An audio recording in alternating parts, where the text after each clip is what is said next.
Happy Wednesday, 5th grade. Today what we're going to do is we are going to take our rough draft that we worked on yesterday for our autobiography, and we're going to make it into a final draft. All right, so it will look like this. It'll just be inside of a doc. Make sure you go back to yesterday's work, to your rough draft, and make sure that you take everything that you have so far, move it on to your final copy, okay? I would say don't just copy and paste. You can definitely copy and paste it over, but there's a few other things that I want to make sure that you have, okay? So before you turn it in, remember to look at the rubric, see how I'm going to grade it. Make sure you can give yourself all 3s, okay?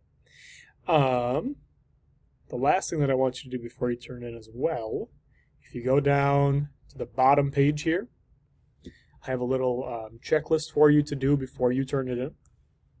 So make sure the essay has 3 paragraphs. Okay, the essay uses transitions, then, first, last. Another good one is also.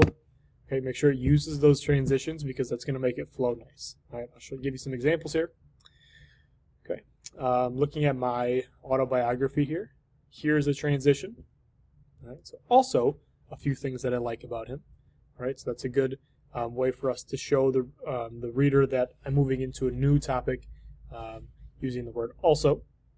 Here's another one too. Last, and then I say my sentence. Those are good transitions for you to get to use.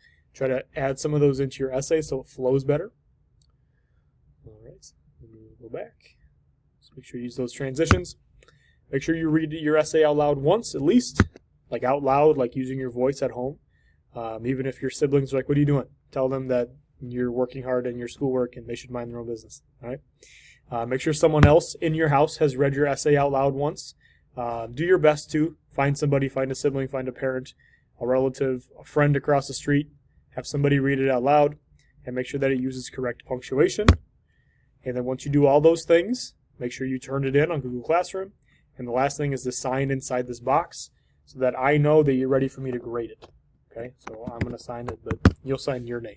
Okay, when I see that you've signed it, that means that I'm ready to grade it, and I will get your grade back to you as soon as possible. All right, that is your final essay. It goes up here on these 2 pages. It doesn't have to take 2 pages. If it just takes 1, that's fine. Make sure that you do add a picture as well. And if you have any questions, let me know.